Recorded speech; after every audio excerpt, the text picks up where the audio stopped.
The Dave Hooker Show. A presentation of Off the Hook Sports. Objective insight, expertise, top guests. Available on YouTube, Apple, Spotify, and the Off the Hook Sports app. Download now for free. Also available on offthehooksports.com. I compute and obey. Now to Dave Hooker. Ready. You want a show? We got a show. Tennessee's opening line against Virginia is out. How favored are the Vols? And what do we think about Virginia? Also, Josh Ward will join us from the Sports Animal. Which fan base is in the best position right now regarding all sports, with the greatest emphasis, of course, on football? Is it Georgia? Is it perhaps LSU? Because they've got a pretty good women's basketball team. Is it Alabama? Because they've got a pretty good basketball team when they don't have firearms. So we'll get to that. Also, Joe Milton, a little bit more swag than Hendon Hooker I want to get into today.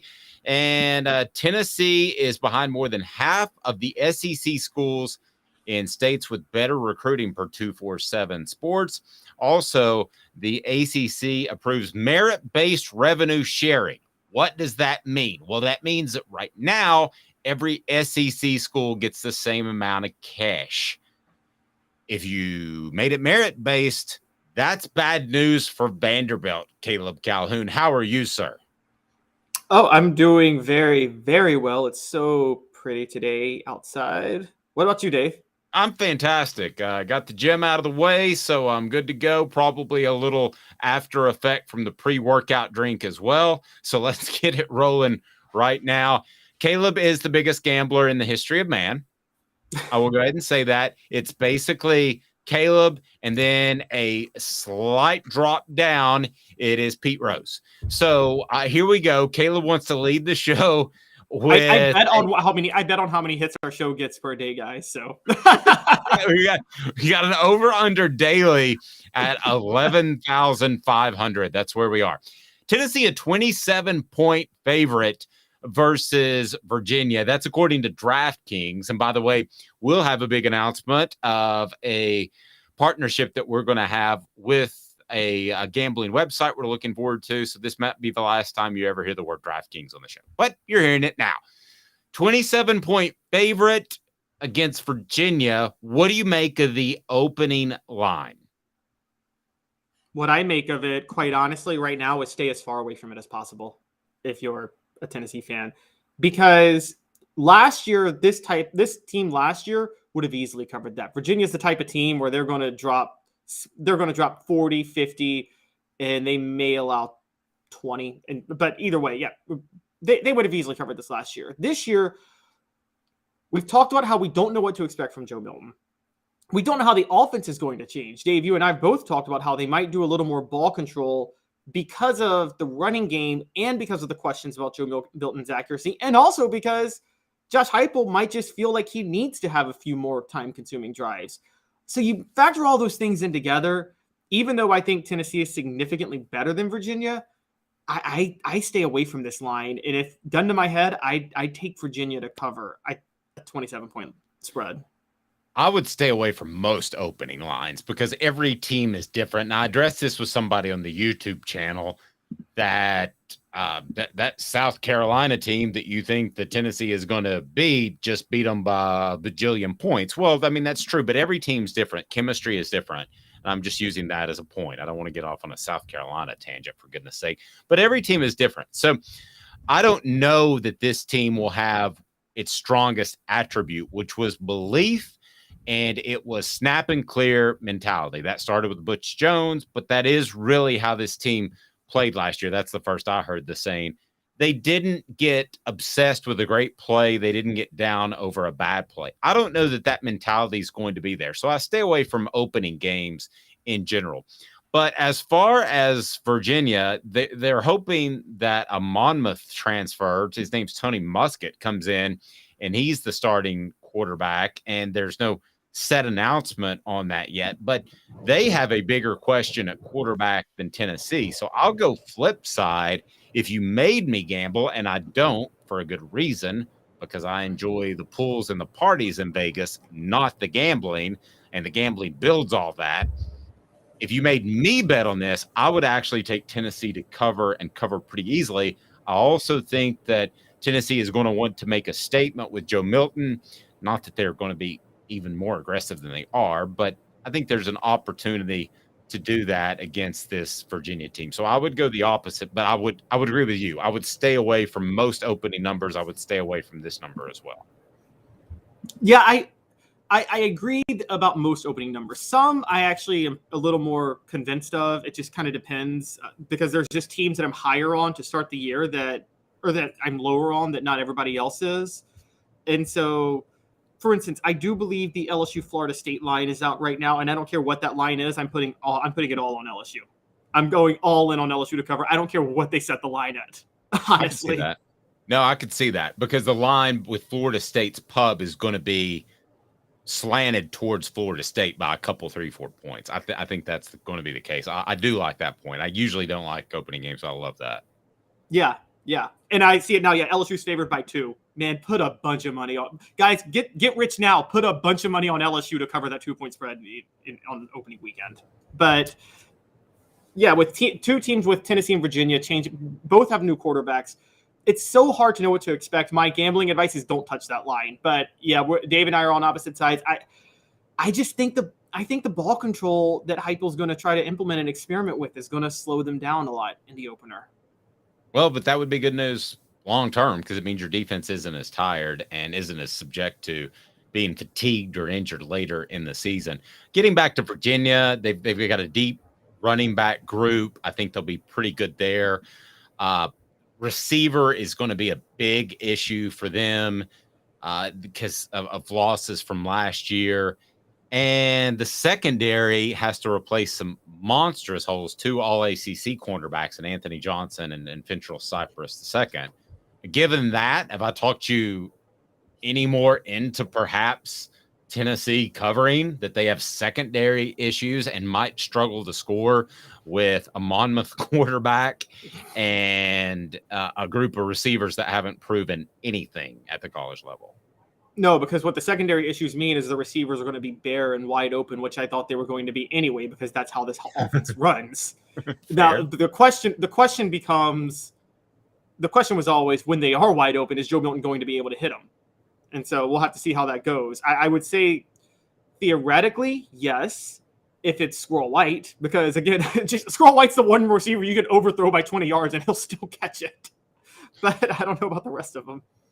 True. And this tells you how different right now Tennessee's football program is than Virginia. So who is the running back that everybody talked about for Tennessee in spring camp? It's a big, strong guy named Cam Selden, right? Okay. The guy they're talking about in Virginia is the preferred walk-on, and his name, you might remember, his last name is Greasy. He is the grandson of Bob Greasy. So that's a classic Kirsten Biggers. He's not really going to play, but that just tells you how different the programs are. You've got a guy that could come in and be a superstar at Tennessee, and then you got Jack Greasy for Virginia, and I would be very surprised if he has a major impact this fall. And that just gives you an idea. It is not to the level of Austin Peay, but it's more in that ballpark than you might think. Virginia's just not very good. Yeah, I don't know why. Honestly, thinking of Tony Elliott, I like Tony Elliott. I don't know why he took that job. I'm one of those believers that if you're an offensive coordinator at a school like Clemson, you do what Kirby Smart did, don't you, Dave? You wait for the right job where you can get it. That's a really good job. Because an offer is going to come from somewhere better at some point. Caleb's a big gambler. Let's get to that right now. You got a couple more lines now. I'll tell you if I agree. You've got Florida, Texas A&M, Alabama, and Georgia are out. So what do we got? And I'll tell you if I agree who you take. All right, so early, Tennessee is a 7.5-point favorite over Florida. Oh, you mean I'm sorry. I thought you meant the opening. Okay, so Tennessee. Yeah, Yeah. Do you Oh, want me to no, read I the like openers this for the better. teams?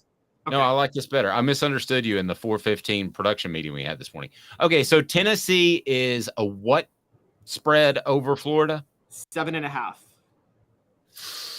That's crazy. No, I wouldn't take that. You take Florida on the spread. All right. Yeah. I'm taking Tennessee. I'm taking Tennessee on the spread. I think they're going to do it. That's I think they're going to crazy. do it. All right, what else? A&M, Texas A&M. Oh, wait, before A&M, I missed one. South Carolina's out. They are a 13-point favorite over South Carolina. Hey now. I'm taking Tennessee in the 13. I'm with you. I'm taking Tennessee in the 13. Okay, so Texas A&M, they are 8.5. Beating Texas A&M by 8.5. Who does Tennessee have the week before? Caleb, can you remind me of that? Because you and I see this game. Don't they have South Carolina the week before? Yeah, so you and I see the A&M game a little bit differently. I tend to think that'll be closer. I think after an emotional game the week before. So what do you say about A&M and the spread there? I think they fall out of bed and cover it. Come at me. That's crazy. All right, Tracy Morgan. All right, I've got Tennessee winning, but they'll cover. All right, Alabama, spread on that. By the way, hit that like and subscribe button if you haven't already. We greatly appreciate it. And the message board saying, I'm taking them all. Rocky Top Tom, though, says 7.5 over Florida in the swamp. He said, That's crazy. yes. All right, Caleb, what else we got? All right, so here we go. Tennessee, Alabama. I might make some money off this now. Alabama's a 9.5-point favorite. I got Tennessee again. Hey now. I think Tennessee keeps it close. I think Tennessee keeps it close. And I think that a lot of these numbers will change drastically, and our opinions may change drastically after we see what Joe Milton brings to the table. But as of right now, if that game was tomorrow, I would take that. All right, so what else you got? Before we get there, I would also just like to add for people questioning. In 2021, when Tennessee was a much worse program, they were within one score of Alabama in the fourth quarter at Alabama. That's the last time they were there. The time before that, 2019, that would have been a one-score game had Jared Garantano not made that really epic, stupid decision to force the quarterback sneak and fumble, and then they returned it the other way for a touchdown. But anyway. Yeah, jackass. Right, so the last one, and this is probably the most difficult one for me. Georgia is an 8-point favorite over the Vols. All right, people are going to get mad at me. I'm going to take Georgia to cover. I don't think Tennessee's at that level yet with the War Daddies, the big guys. So you can get mad at me if you want, but at this point, things might change. I want to see Carson Beck, but I would take Tennessee at this point. I would take Georgia to not only win, but cover. Sorry, Mr. Jones. I'm going to take Tennessee. And the message board tells me. Why don't you shut the hell up? All right, Caleb. I'm sounding like the homer. I'm going to take Tennessee again because I think everybody's thinking. I think everybody's thinking Georgia's going to be all in on the Tennessee game, and so they're obviously not going to overlook it. Here's the flaw in that: it's late in the season, Dave. When you play a really easy schedule like Georgia does, you know as well as I do, you start to let a lot of mistakes become a habit because you get away with it. Yep, you do. Just saying. Yeah, you do. And I think that this Georgia team. It would surprise me if that they were complacent throughout the year like they were last year, wouldn't it? You don't have 2 years of those, do you? I mean, Alabama was like that a couple of years. And they ended up playing for a national title. And I just don't think, unless Kirby Smart's lost complete discipline, which is a possibility, you can rag him in the right now. Yeah, I mean, it's a real possibility. But surely this team comes to play every Saturday because they certainly didn't last year. All right, Jacob Warren, what should people do? What's up, everybody? This is Jacob Warren asking you to like, subscribe, and share. Dave needs this. He does. Tennessee left outside of the top 5 in future offensive power rankings. This, to me, needs some explanation. And until I get that, it's going to get a big, what the H? Brought to you by AndyMasonRealEstate.com. What the? What was he thinking? Release the hounds. The Dave Hooker Show. Keep cool. A presentation of OffTheHookSports.com. AndyMasonRealEstate.com. Go there if you're thinking of selling or buying a home. Best prices, best service in the biz. It's just that simple. It's phenomenal. AndyMasonRealEstate.com. I wouldn't trust anybody else. My home, AndyMasonRealEstate.com. Over 40 years of experience in his office. So how's Tennessee left outside of the top 5 in the future offensive power rankings? What the H in honor of the late Norm Macdonald? Yes, and for those who don't, this is by Adam Rittenberg of ESPN, and for those who don't realize, future Huge offensive Big Ten power, guy. Huge Big Ten guy. Worked with him. yeah, and future offensive power rankings go for 2023, 2024, and 2025. So even if you have questions about Joe Milton, how do you ignore Nico being on the team for 2024 and 2025? But yeah, Joe Milton could essentially dump the bed, and Nico could come in, and I think Tennessee is going to be good for the next couple of years. If Joe Milton doesn't work out, which I think he will, but you got Nico. All right, so I don't get this. Tell me why this makes sense. Do I need to call Adam Rittenberg and have him on the program? yeah, this doesn't make any sense. I will give him 2 teams, the top 2. So number 1, and by the way, I'm not saying it's clear these are better than Tennessee. I'm saying these aren't egregious. Number 1 for him is USC. Okay, Lincoln Riley runs a similar offense to Josh Heupel. He runs it out west. Fine. Ohio State, number 2. Fair enough. Tested and true offensive system. Whatever we think of Ryan Day, that offense has been that offense for a long time. Here's where your heads are going to explode. Number 3, Georgia. Even if you think Georgia's the better team than Tennessee, the better offense than Tennessee for the next 3 years? No, I don't even think they want to be the better offense. Yeah. In some sense. I think they want a ball control, which isn't statistically the better offense, which I believe would be what Adam Rittenberg is referring to. Probably. But Dave, for the next 2, we need Tracy Morgan on blast. We need him maximized. Oh, he's ready.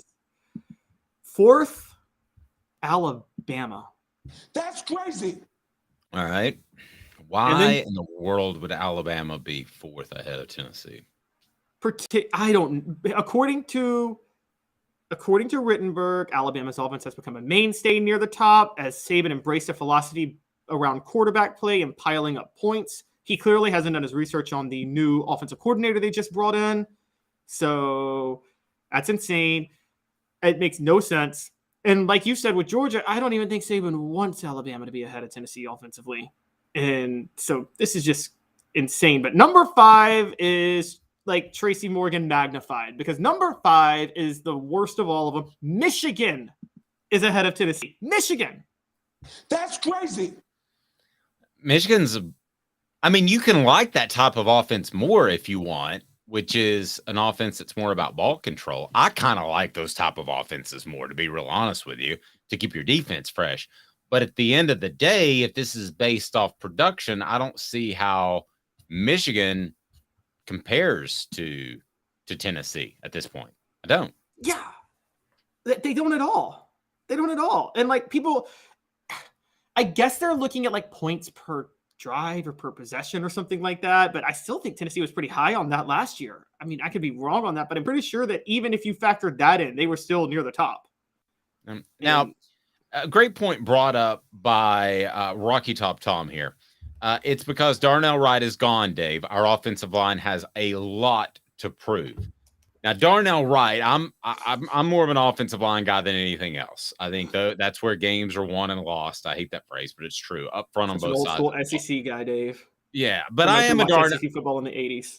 But who was the first to tell everybody that Darnell Wright was the best player on the football team? I told you that in August. Okay, so I'm not in any shape, form, or fashion trying to say that they just move on and everything's fine without him.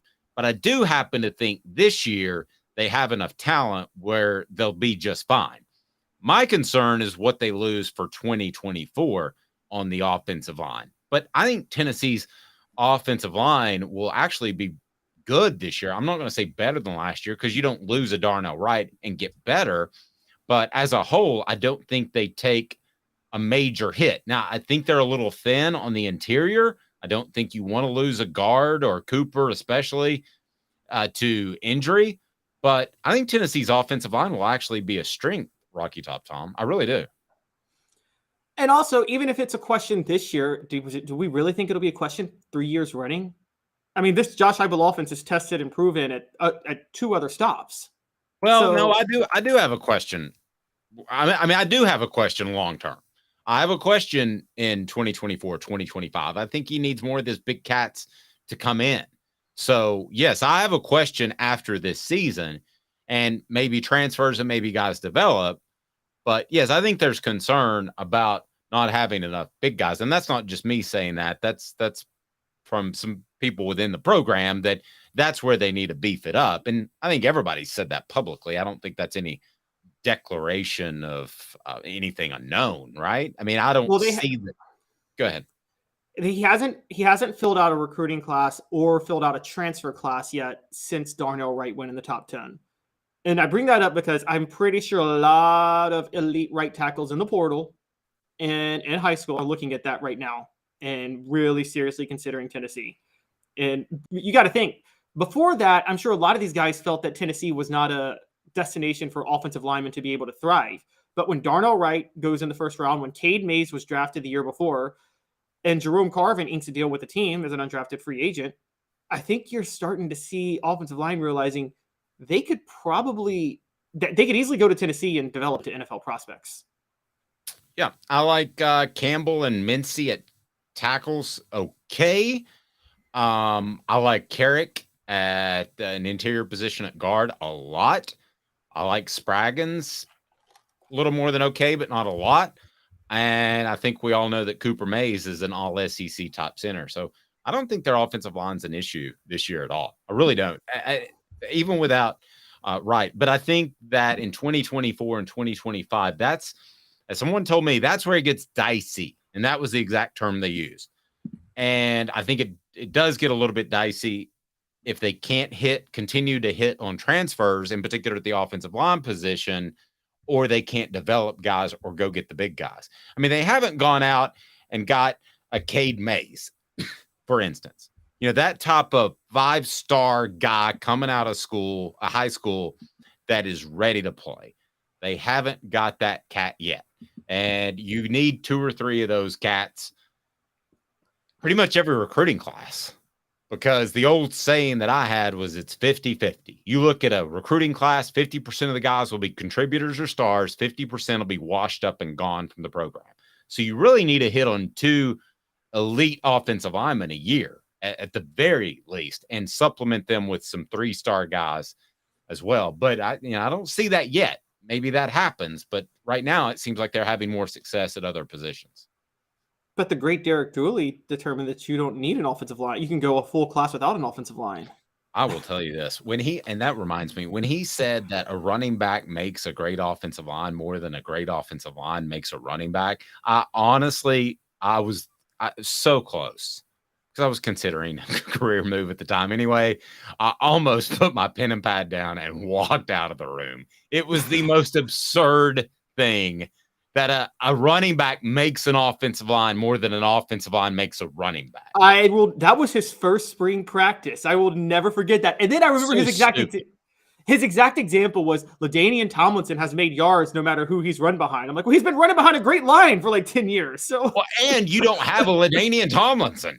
I mean, I mean, Barry Sanders did a pretty good job at that, but do you have a Barry Sanders? I think not. 2 minutes. Josh Ward will join us. We love him. Which fan base is loving life right now? We rank them based on all sports, but probably weigh football pretty heavy. Stay tuned. Off the Hook Sports, 2 minutes. Family has been creating jewelry since 1986, each piece unique with a story all its own. I'm Rick Terry with Rick Terry Jewelry Designs. I'm a jeweler, and I want to be your jeweler. We're grateful that you chose us to be Knoxville's best jeweler. My family and staff look forward to serving you. So please come see us. Kingston Pike and Campbell Station Road in the heart of Farragut, and downtown on Gay Street, right next to the Tennessee Theater. Hi, Mike Davis here with City Heating and Air, reminding you to always dare to compare. Our team provides quality local heating and air service, installation, and maintenance across East Tennessee. We use only the best equipment like American Standard heating and air conditioning for your residential, new construction, or commercial needs. Honesty, dependability, and customer satisfaction have been the cornerstones of our business since 1961. City Heat and Air.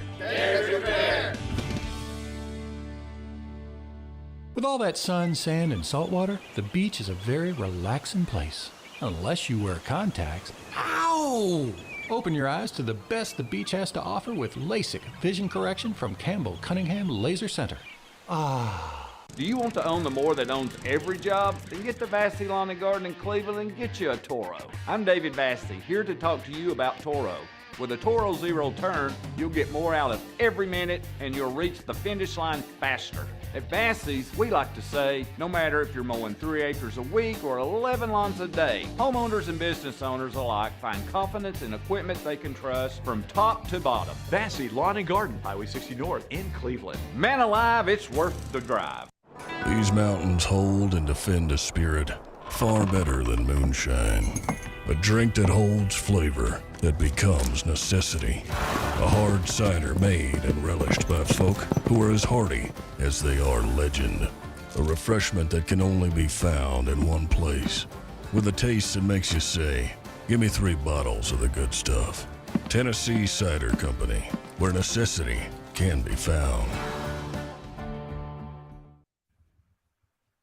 Welcome back to the program. As I think I've got my button thing froze. Don't you love that?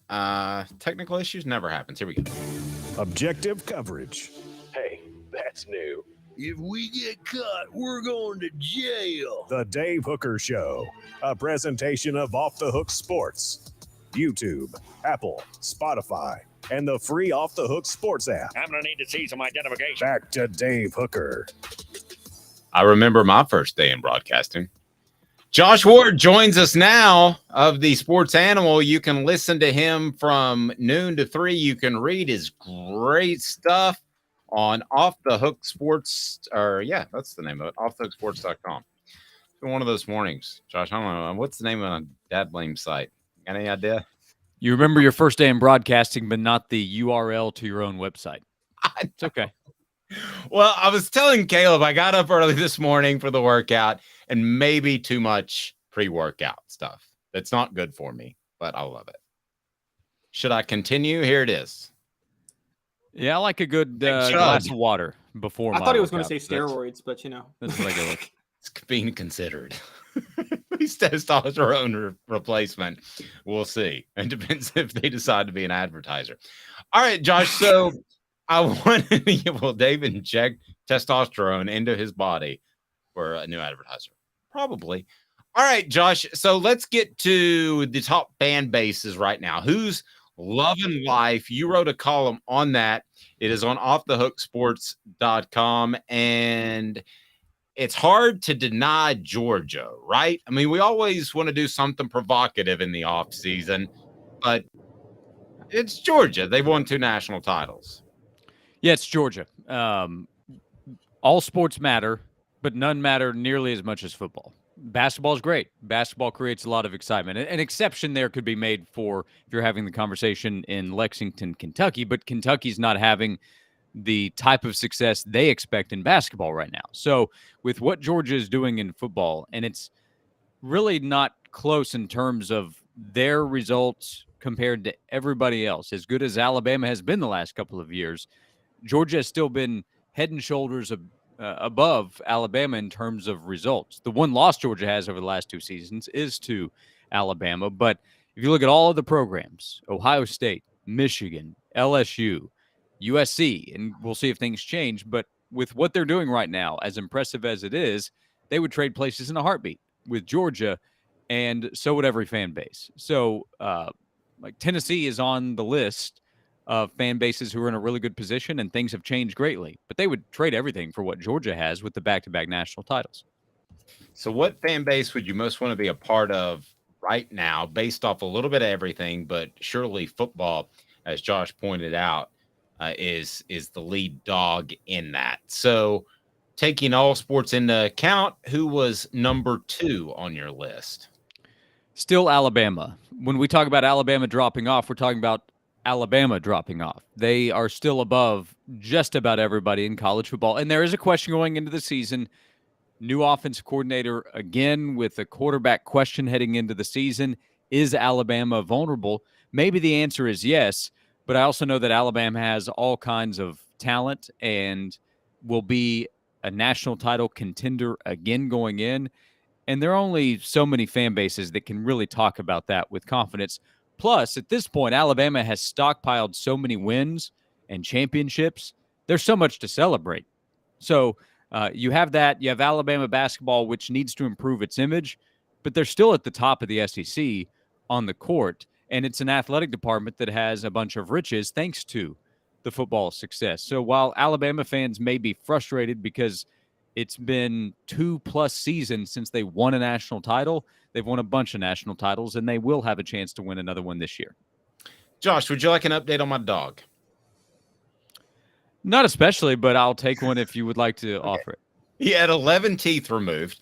So he's struggling a little bit, but he was able to eat his Kraft Treats yesterday. So go to crafttreats.com, use the promo code Off the Hook with the CBD derivative. It can help with your dog's lost teeth, or it can also help with the anxiety that it may suffer in social situations or car rides. And also, how about arthritis, which he probably has that in his mouth from all the lost teeth. So go to crafttreats.com, use the promo code Off the Hook to get 20% off the hook. And Josh has young children. We could potentially do a test run there of Kraft Treats with their chill pills if you would like. There's very little currently that separates Max from dogs. So yeah, he would happily test him out. I promise you. Here's your CBD and Benadryl, son. Go to sleep. Yeah. Have you? Is it? I'll admit I gave Benadryl to kids on a long road trip. Is that bad? Does that make me a bad parent? Well, you're not alone, so there are a lot that are going to be on board with you. Our kids travel pretty well, knock on wood, because we'll be doing some traveling this summer. But we're also fortunate to be in a minivan DVD world, so we don't give them Benadryl, we give them Toy Story 2. Nice. All right. Go ahead. I won't tell the story about how on a family trip we got hit in the rear in North Atlanta by a drunken illegal immigrant. But that's fine. Go ahead, Caleb. It's a true story. Josh, so what are any of these fan bases, has anything ever topped being a fan or a student at Florida from 2005 to 2008, where you got 2 national titles in basketball, 2 national titles in football? Although at the same time, was it worth being a fan and being on campus at the time when you know you might get stabbed by a player on the Florida Gators too? So Yeah, I was going to offer as long as you didn't get assaulted during that time. You probably enjoyed, and some fans might have said, "Hey, that's cool as long as we're winning." So yeah, that was a great run because you have football and basketball at the top, and at the time, 2 of the best coaches in each sport, no doubt, in Urban Meyer and Billy Donovan. And Florida is not in that position right now, not even close. And that's why Florida fans are rightfully upset, because they've seen what their top programs are capable of. And right now, they're nowhere close to that. That can change. But Florida fans have, if we did an annual ranking of this, top 5 fan bases in the best spot, Florida would be at or near the top a lot of the time. But football now has waited for a long time to get back to the top, and basketball is still trying to find its way to where Billy Donovan had it. So mid-2000s, great time for Florida fans meeting the very high expectations. They're far away from that point right now. Let's get back to the list for a second. So Georgia 1, Alabama 2, who's 3, and where does Tennessee fall? The best SEC fan bases to be a part of. Yeah, so I have LSU number 3, just ahead of Tennessee. LSU has a football team that will be preseason top 10, and I think a legitimate national title contender. Not favorite, but contender going in. They have an athletic department. Well, so here's what I think most fans of programs that have legitimate national title potential want. Most fans want an athletic director and department that will go spend and will be aggressive in getting the people that are capable of getting the job done. And I don't think there's an athletic department that is more aggressive than LSU in that. LSU has said, we're going to go get a football coach that can win. And they went and got Brian Kelly. Now, they tried to get Tom Herman, didn't work out. They had to settle for Ed Orgeron. He got a title. So you don't always land exactly who you want, But even in that case, they got Ed Orgeron instead, and they still won a national title. So the potential of the job is always so great no matter who's in that position because of the talent that you're going to have. So LSU fans almost always are in a position where they can expect a lot. And right now they can expect about as much as anybody. And then you can go through other sports as well. They go get Kim Mulkey, and she brings a national title in a couple of years to LSU in women's basketball. That, again, speaks to what LSU attempts to do. So if you're an LSU fan, you're having a lot of fun, and you have a lot to look forward to. Being just ahead of Tennessee, Tennessee's behind LSU because they're still trying to get to that championship level in these sports, especially football and men's basketball. But they've been so good for quite a while now at basketball. Football is back. They just won the all-sports trophy, so you do have these other sports that are succeeding. So if you're following other sports that don't get the same amount of attention, you're having a good time there. And if you grade on a curve, I could actually move Tennessee up considering how bad it's been. So right now is a really good time to be a Tennessee fan because you have legitimate leadership, both from the academic side, I believe, and then to the athletic department, because those go together with Danny White as athletic director, and then a football coach who you can trust running the program, I believe, in Josh Heupel, and then a bunch of good coaches elsewhere. Like Tennessee baseball is going to be an NCAA tournament team, and this season's a disappointment so far. That's how high the program has risen, and the softball team has a very good chance to get back to the World Series. That program has just been the standard for so long and is almost resetting it with 2 SEC titles this year.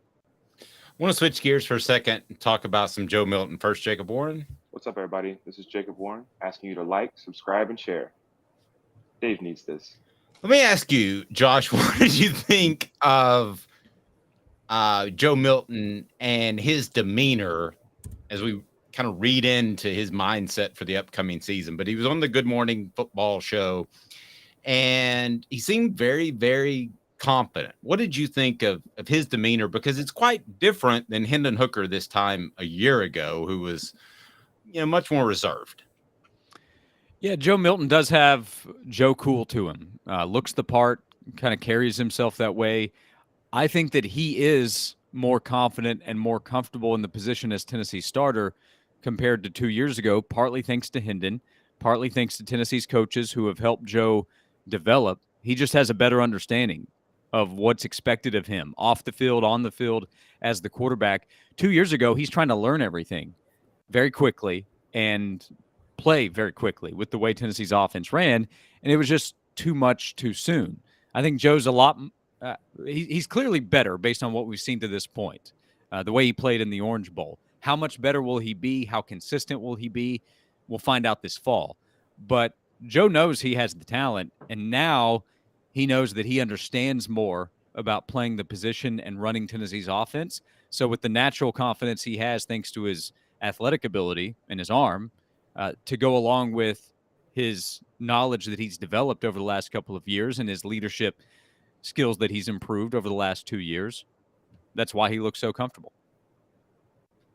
Josh, Dave and I had a debate yesterday, and I wanted to get your thoughts on it. I won. I'm sorry? I won. I think I won. Do you think, and we've seen Tennessee we've seen Tennessee do this before. They did this with Eric Berry and the Hall Heisman stuff. They did it with Peyton Manning in 1997. But, sending Joe Milton to New York, going on Good Morning Football, like this is a guy who's lost his starting job twice. Do you think it's risky for them to be overexposing Joe Milton like this when we're still not sure that he could maintain a starting job for a year?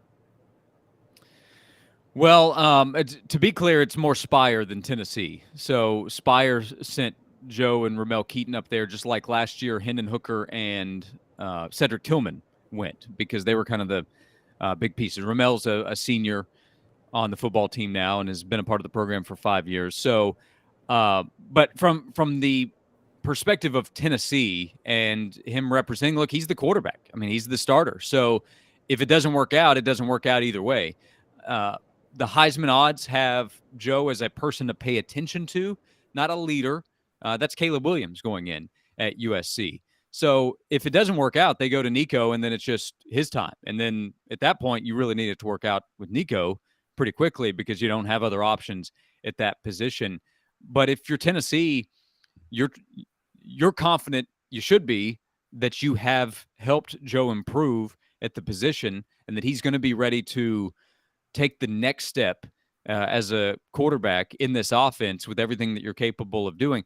I also think the floor is still so high for what this offense can be that you don't have to be too worried about how it plays out. But like from a marketing standpoint, we were talking about this on my show on Wednesday. Is Joe Milton not the most marketable quarterback in the SEC? Part of that's because so many guys have moved on, but I think he probably is with the way he carries himself.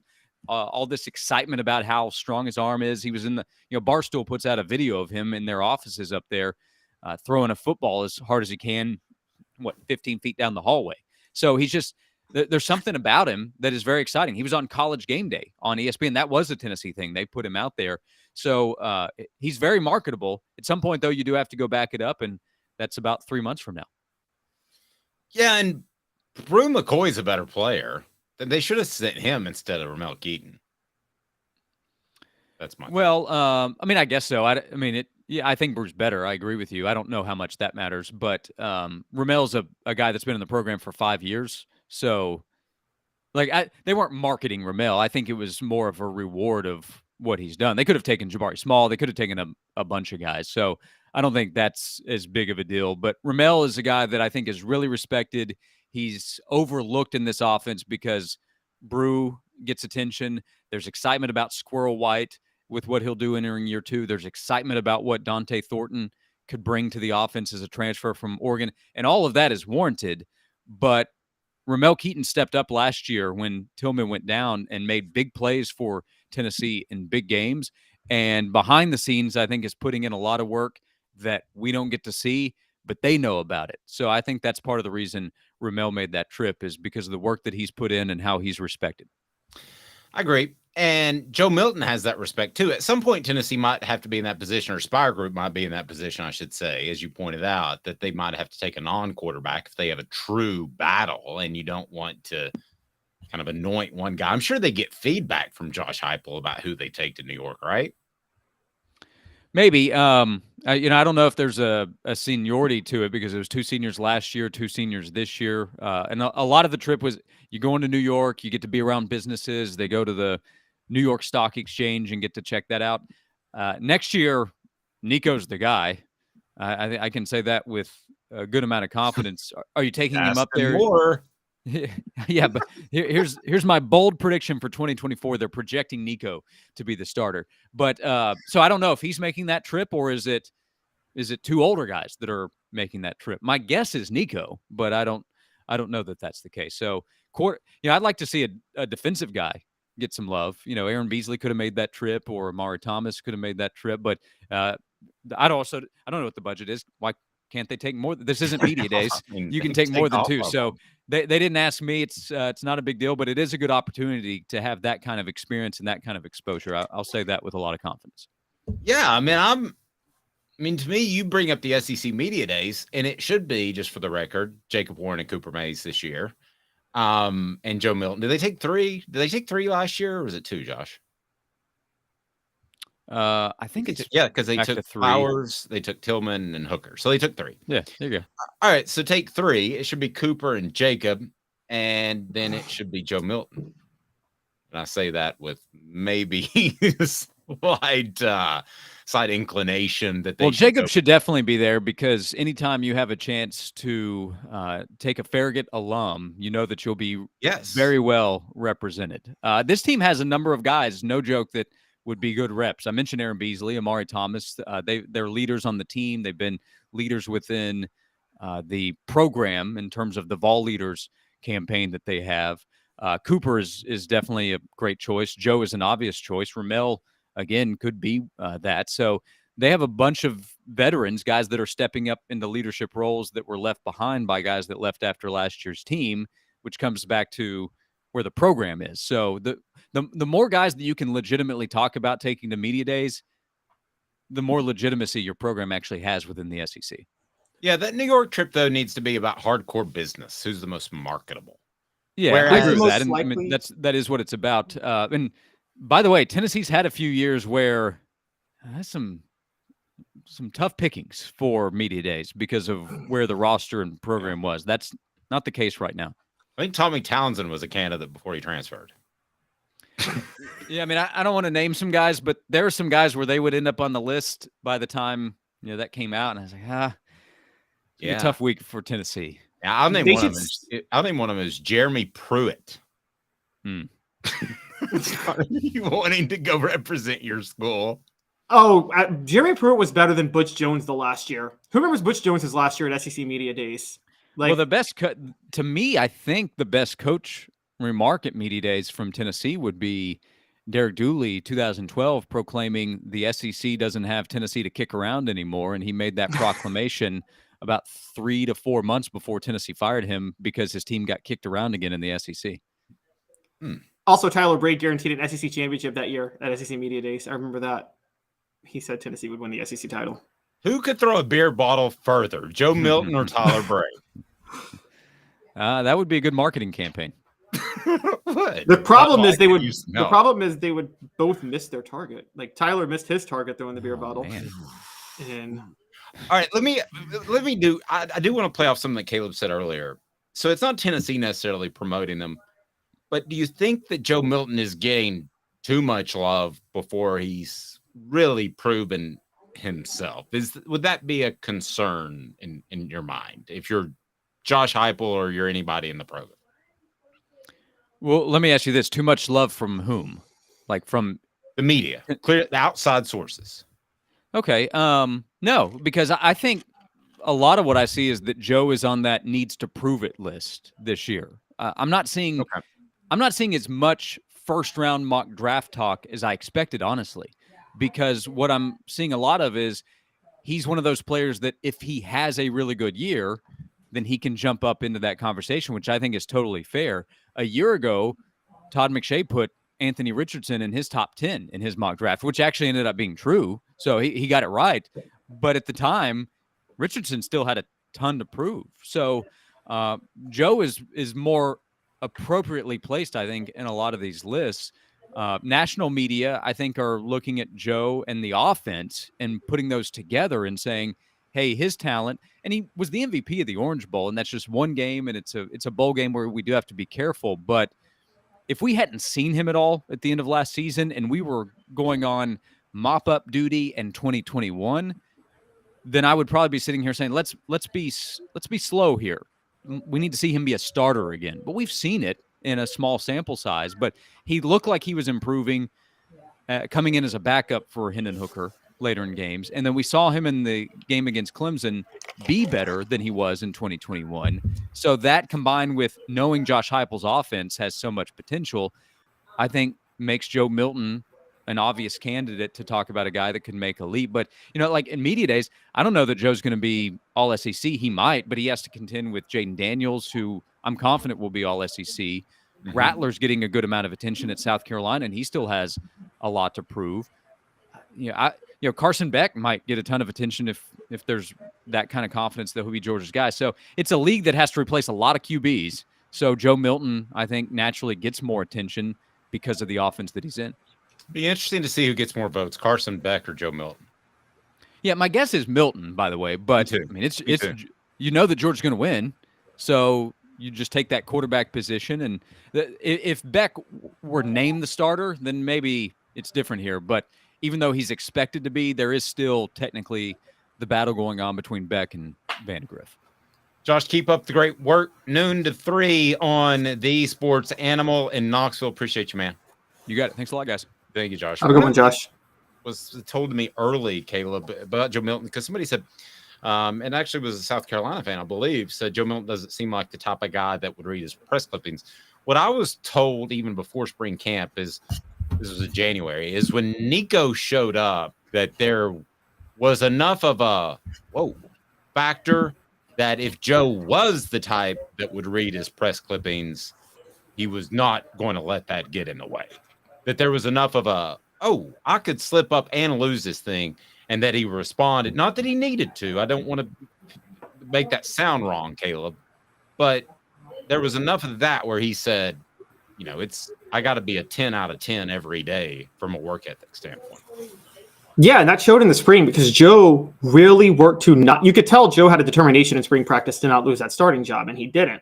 Now, the question becomes, because it seemed that Joe really cemented that spot in the spring, you wonder if, I don't want to quote Nick Saban, but when he talks about the human condition is to survive, not thrive, you wonder if Joe Milton is the type of guy that can still have the same drive to stay ahead of Nico after he cemented himself in the starting job, because it's hard to keep that mentality.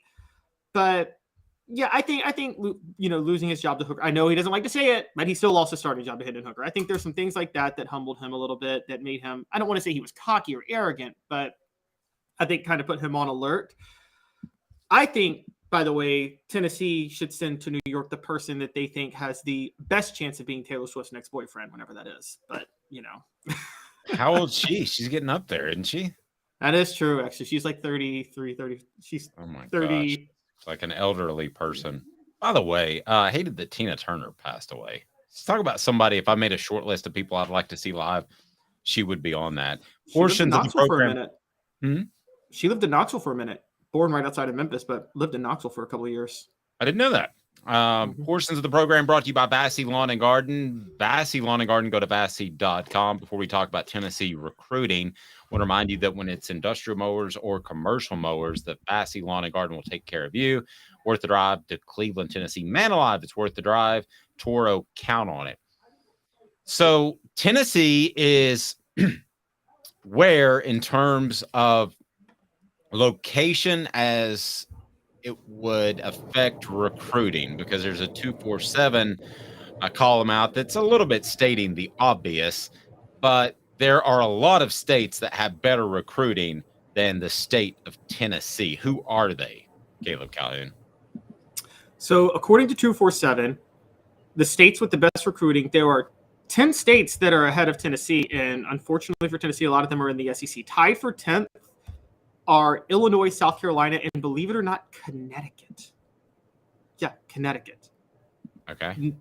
Tied for 7th, North Carolina, Louisiana, Mississippi. By the way, these are the states with the most prospects in the latest 247 sports rankings. Tied for 7th is North Carolina, Louisiana, and Mississippi. 6th is Ohio. So they're citing themselves. Yes, they are citing themselves. They are. But you have to remember, I would rather see this list based off NFL players, wouldn't you? Oh, we can go to that list too, though. We can pull that up on Pro Football Reference. States with the most NFL talent. Okay, let me see that. Okay, and let's pull that up, and I'll ask today's tough question now. Today's tough question. Hit it. Today's tough question. Take a side. Take a stand. The Dave Hooker Show, a presentation of OffTheHookSports.com. Because of their home state, is there a glass ceiling for the Vols? Can they only get so high because they don't have an Atlanta area in their backyard? They don't have a Dade County in South Florida to recruit from. They don't have high school football in Texas. They don't even have the type of athletes that come out of SoCal. So is there a glass ceiling with Tennessee in terms of recruiting and what they can do no matter who their coach is? Caleb, yes or no? No, there used to be. There used to be. And the used to be was pre-NIL. And we're going to talk about this later in the show, too, on whether or not Tennessee should start demanding more revenue. But right now, no. The reason I say there used to be, the glass ceiling was Tennessee needed a bunch of other programs to be down for them to be at their peak. And the data bears that out. Guys, if you can dispute me all you want, but since college football, since the SEC fully integrated, which was give or take 1970, right, Dave? Right around 1970? I think 72, yeah. 1972. Since the SEC is fully integrated 50 years ago, Tennessee has one national championship. They only have 2 outright SEC championships during that time. So people think it's just the past 20 years. No, they were down for a long time before Majors got that program rolling in the mid to late 80s. Well, you're saying there's not a glass ceiling, though. I'm saying there's not one now. I'm saying there used to be. There used to be. Okay. And it was borne out in fact that there used to be. Tennessee didn't become that golden age of the 90s and 2000s. That was solely due to Georgia hiring bad coach after bad coach after bad coach. Otherwise, that 90s run doesn't happen. Sorry, y'all can dispute me on that, but that's why Tennessee was ahead of Georgia during that time. Okay, I don't think there's a glass ceiling, but for a far different reason. I think that you have to have either an elite recruiter or maybe in this case NIL. So I don't think there's a glass ceiling because you can recruit places like Atlanta, you can recruit places like the Carolinas. You and I have gone back and forth on Nashville a little bit. I do think eventually that will produce a good amount of talent. It hasn't historically, and you have a lot of guys that are from all over the place because Nashville's kind of turning it into a mini Atlanta. But I think eventually that you're going to see some pretty good players come out of the Nashville area. And, there's Beasley would be one. Jalen Ramsey was another. I think that you're going to see that. But the reason that I think that if there's a glass ceiling at all is because there's only so many uber elite recruiters. And I consider Philip Fulmer to be one of those. And there was a great story that we'll talk about on the Celebrate 98 series. It's going to have Sean Ellis, but I was visiting with Dion Grant about the Celebrate 98 series. And Philip Fulmer was the only person that would go into his home, the only head coach that went into his home because it was in the projects. So you have to have somebody that is that dedicated to recruiting. Where on the flip side, Derek Dooley didn't go to one high school football game his entire time at Tennessee. So you have to have that guy that's uber recruiting or have this NIL in place, one or the other. So I don't think there's a glass ceiling because I think Tennessee, obviously they won the national championship in 98, very well could have won it in 99, could have played for it in 2001. That'd be a heck of a 3-year run, right? If you played for 3, won 1 or 2 and 3. So I think it's proven that there's not a glass ceiling. You just have to have an elite recruiter or take advantage of NIL because the funds you have, one of the two. You have to take advantage of NIL. Dave, I got to be honest with you. I think in the 90s, there were elite recruiters who were at a premium. I think there's a lot more now. And because let's call it what it is with recruiting. Basically what you just said about Fulmer. Recruiting is about your drive more than it is your ability. It's about how committed are you to recruiting. Am I right about that? It's how dedicated are you to it? Yes, and it's easier now, too, with cell phones and social media. Exactly. Remember, if you couldn't get a guy on the phone in 1995 because he didn't have a cell phone, you had to call his head coach. You had to run him down through maybe an intermediary or a parent. I mean, so I don't think it's as hard of a job now as it was back when Philip did it. Right. And so recruiting is more about dedication than it is actual skill. And there's a lot of dedicated recruiters now. I mean, look, let's be fair. Jeremy Pruitt was a dedicated recruiter. He was a dedicated recruiter. Just wasn't the best coach. But Jeremy Pruitt also had another part to his game, which helped a lot, which he was a great talent evaluator. I'll say this. The best talent evaluator of any coach post Philip Fulmer was Jeremy Pruitt, and he may have been a better evaluator than Fulmer was. I would say one of the things he mentioned, though, I don't know if you know this, Pruitt didn't even try for Nashville that much. He said he told a guy I know in Atlanta, a guy who runs a podcast in Atlanta off camera one time. He said, the only place where I can get elite talent in Tennessee is Memphis, and I have to compete with a bunch of other schools from Memphis because that's not really a Tennessee pipeline.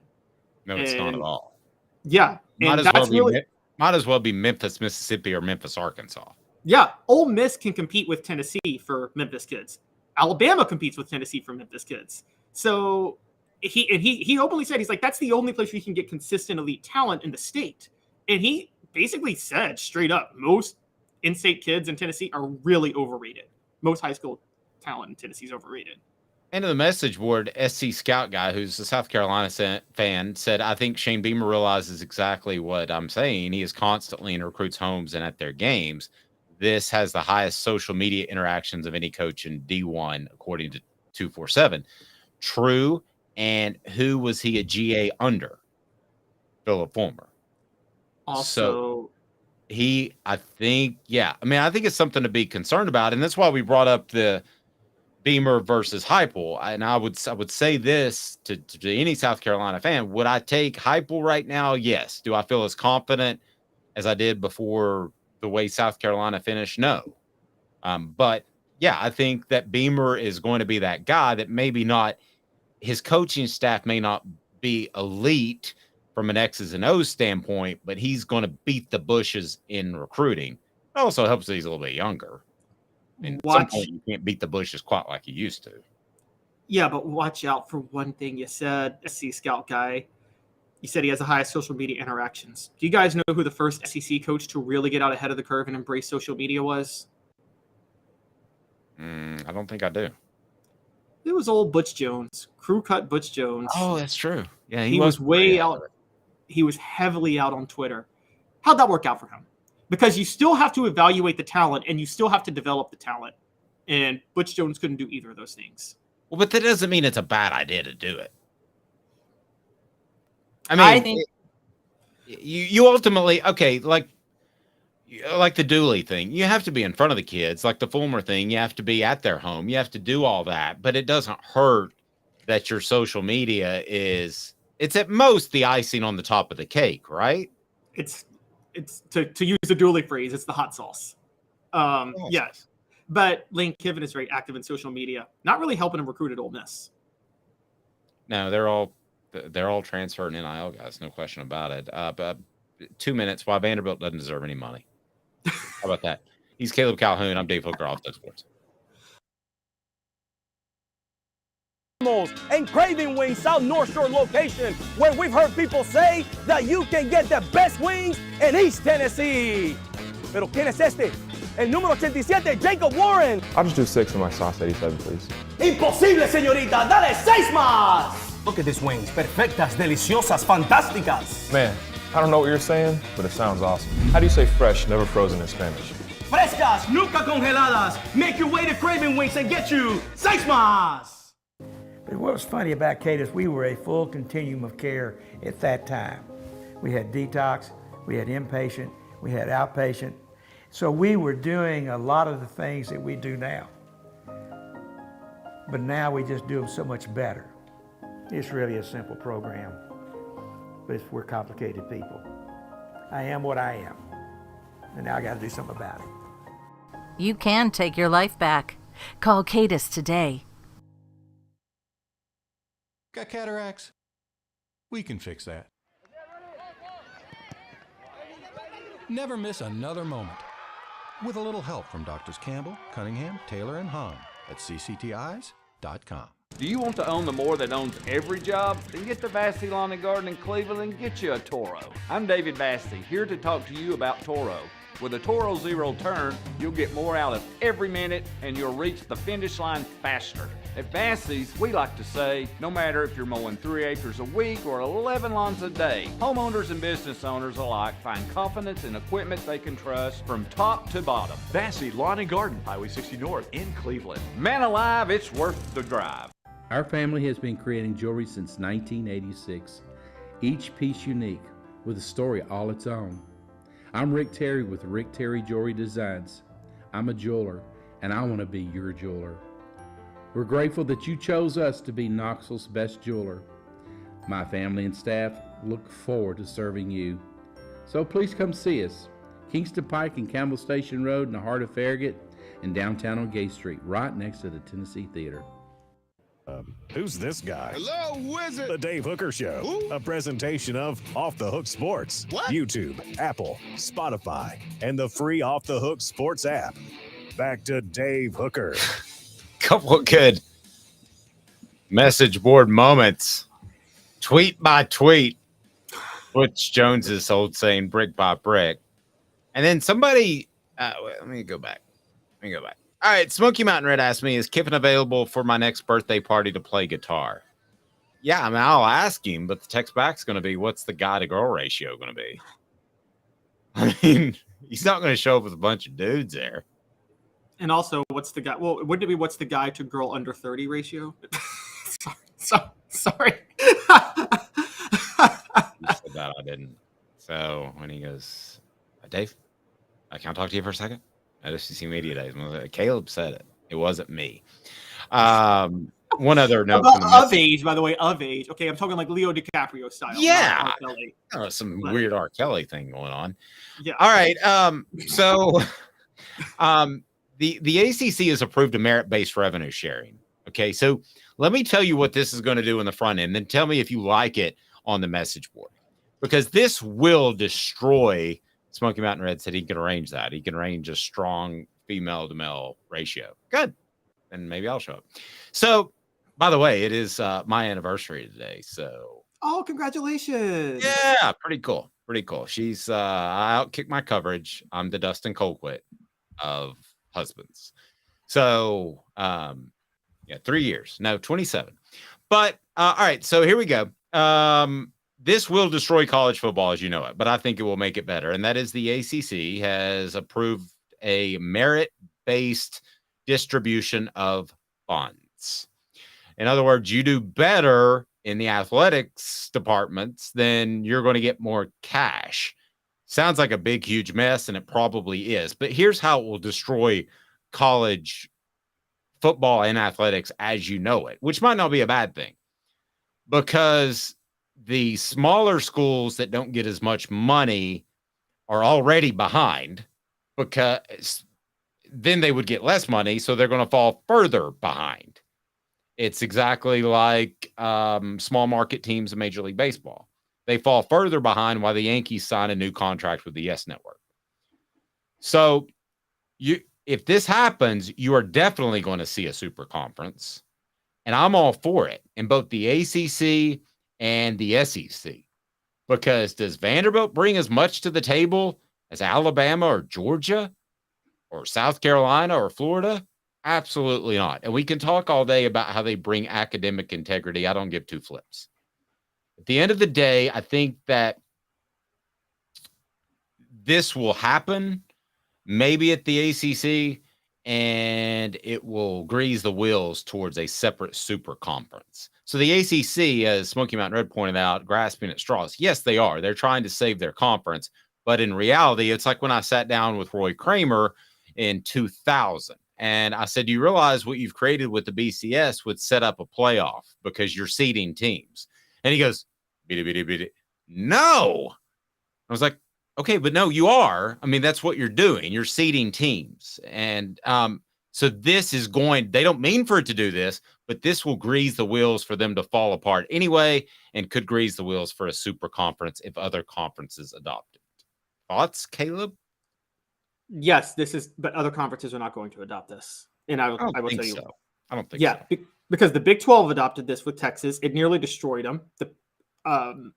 The ACC is doing this. Here's what's happening. The ACC is doing this so they can stay in business through 2036. This way, and Florida State and Clemson and all those other schools are saying, okay, this is enough to keep us afloat until we can finally leave in 2036. This is what this is about. And so this brings, my assumption is this brings a certain level of stability back to the conference until 2036 when the whole thing dissolves. The SEC would never do this, nor would the Big Ten ever do this, because revenue sharing is essential to the conference's surviving. So you are going to have a super conference. I'm with you eventually. I think you'll have like SEC and Big Ten be AL and NL, and then an overall conglomerate league. They're going to bring all those teams with them. So Vanderbilt's coming. Here's what I think they might do, though, Dave, and this is what I think would be a great idea. Have a super conference. Treat the lesser teams. Do what FIFA does with the Premier League. Relegate? Yeah, relegate. Where the bottom. I know that from Ted Lasso. I don't watch any soccer because I'm American. Yeah, so okay, you have a conference of 50 teams, and then you have a lower conference of 50 teams, and or maybe 40 teams, I don't know. But the bottom 3 fall out, and the top 3 come in, and that's just how it happens. And but you would never be able to get back. The top 3 teams in the bottom go in every year, and the bottom 3 teams in the top fall out every year. Yeah, but if you got less money, you're not going to have the same facilities or NIL support or anything else. You would never, if you dropped out, drop it, Mizzou, amen to that. But if you drop a team, they would never make a comeback. And see, the reason that works, they could come back in. The teams at the bottom are bound to come back into the top at some point, because somebody in the bottom half has to go into the top half every year. Yeah, but at least in soccer, you can spend more money. I mean, I don't see how that works. But I think those bottom teams would continue to be the bottom teams forever, and you might rotate them in.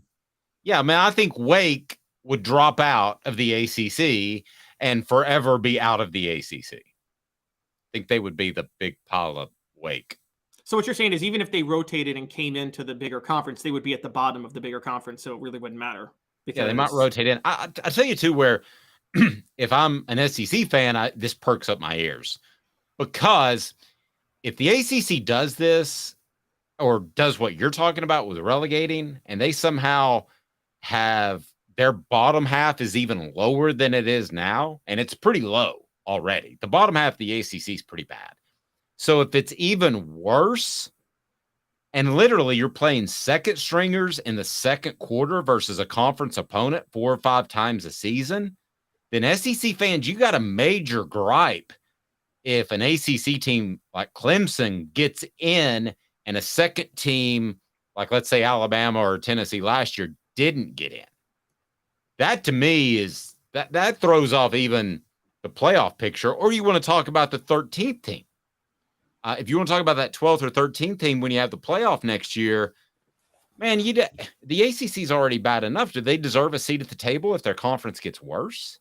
Well, this is something Josh Pate brought up, which is if college football is somewhat evenly spread out like it used to be, it's okay to have these conference championship automatic bids, but it's laughable to have the top 6 conference champions get automatic bids now because there were two. First of all, as Pate points out, if you're a top 6 if you're a conference champion and you can't be in the top 12, how in the world do you deserve to be in the playoff at that point? If the 5th and 6th best conference champions can't be a top 12 team in college football, who thinks that conference champion is going to be able to go play Alabama, who may finish 11-1 and just miss out on the SEC title? A lot of people kept thinking this 12-team playoff was going to give these smaller schools a seat at the table. No, it's not. It's going to expose the haves and have-nots of college football more than ever before. Because it completely is. You're right. Yeah, because I'm sorry, when Alabama plays, okay, who won the group of 5? Who was the best group of 5 team this past year? Like, who won the American? I don't even know. Like, say Navy wins the American one year, which happens. Alabama plays Navy. Navy gets the automatic bid. Does anybody think that's a game? No. And NIL is already growing the disparity. If nothing else changes, if none of these theoretical things that we're talking about changes, then it doesn't matter. NIL is going to continue to separate the haves and have-nots. Wow, Mr. Jones, you stole my line. It's only delaying the inevitable. It is. Doing these things might delay the inevitable, but the inevitable is that you're going to have a super conference. Now, I know we had a post that said, why not have conferences based off regionality? And I agree that was cool and that was classic. And that's the way probably college football should be, but it's not going to be. And I'm okay with seeing a team play 12 significant opponents a year and a 9-3 gets them in a playoff.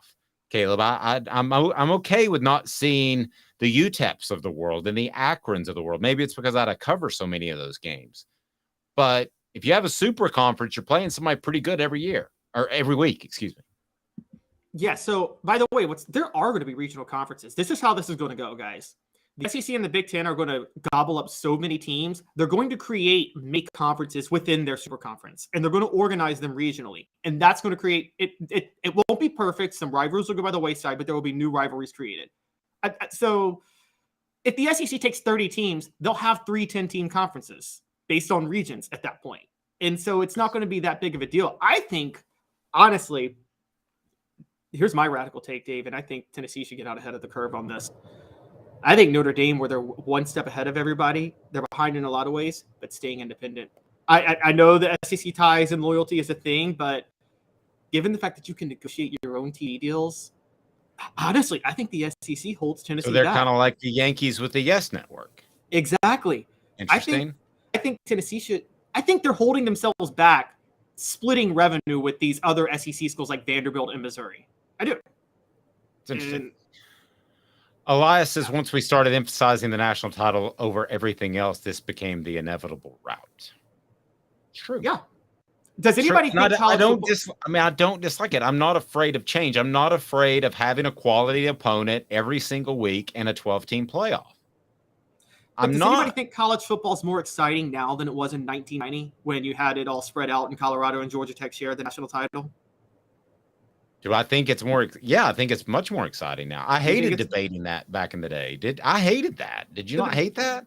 Well, in 1990, I was too young. But I mean, I thought one of the most exciting ones was like, okay, the reason it was so college football, I don't want it to go the route of college basketball. I don't want so college basketball. Nobody cares about college basketball until March. They sacrifice 3 months for 3 weeks.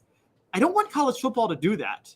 No, it won't. It won't because the NFL has proven that to us. It's important to continue to play for a bye. It's important to continue to play for home field advantage. But if you're playing 12 quality opponents every year and you finish 9-3, then that's worthy in a super conference of say 48 teams. That's worthy of making a 12-team playoff.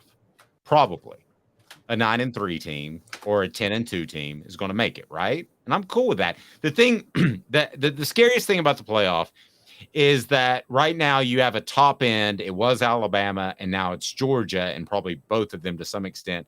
You have a top end who are going to beat the bejesus out of the first team they play. And that's kind of boring. We were fortunate that didn't happen this past year, and maybe those days are over. That's the only downfall I see, is having like the way they're doing the buys. I love it. Because if you had one play 12 and two play 11, they would just beat the dog stuffing out of them. That wouldn't be any fun to watch at all. So I like the way the first four teams have a bye. I like everything about it. I mean, I consider myself a traditionalist, but in this regard, I guess I'm exactly the opposite. Here's the problem with the teams at the bye. 5 is going to play 12. 5 might just very well be the third best team in the nation, but they didn't win conference technically. So, and then 12 will be a group of 5 champion. So 5 and 12 is going to be a gigantic blowout anyway. This isn't going to be March Madness, guys. This isn't going to be, you're not going to be see a bunch of 16 seeds upset 1 seeds or whatever. Well, but that's Cindy Crawford's mole. You know, that's one little bitty thing. She's still super hot. And I think the college football playoff is super smoking hot. We'll see. I'll take that little mole that you pointed out. My issue is that now here's where it would be exciting. Okay, say you take the top 48 teams. If they then separated, say, okay, top 48 teams, you separated and you had like 4 12-team conferences out of that. You know, they organized the conference, and then they were like, whoever wins these conferences they'll play conference championship games. You'll get the first round buys, those 4 teams. Because then there is always something to play for. I like the idea of many conferences within conferences, but until they organize to create their own conference, I'm sorry. I think Tennessee should consider. I think Tennessee would have been smart years ago to consider going independent. Even when they were bad, they were probably one of the top revenue producers in the SEC. They've always been in the top half. It's a lot of cash to turn down. I don't know about independent. I don't know that you could do that in reverse, but one of the things that hurt Tennessee. Did Tennessee go independent? You want to know what really hurt Tennessee, Dave, in the 2000s that no one talks about? One of the underrated things, the SEC's TV deals. When the SEC started bringing in all that money and splitting it evenly, a bunch of schools caught up with Tennessee's recruiting budget after that. When Tennessee had the financial recruiting advantage over every school in the 90s, that was a huge deal. And then they had to split that revenue with everybody in the 2000s. It's gold, Jerry. Gold. Moly, moly, mole. Yeah, I watched Austin Powers recently, too. And the reason I thought about Cindy Crawford is, you know who she kicks it with on a regular basis? Who they refer to each other as like brother and sister. This will surprise you. Who? Kid Rock. Can you imagine those two kicking it? That's strange. We leave you on that note. Support our fine advertisers. He's Caleb Calhoun. I'm Dave Hooker. Cindy Crawford. Didn't have time for her today, but we'll try to work her into the show tomorrow.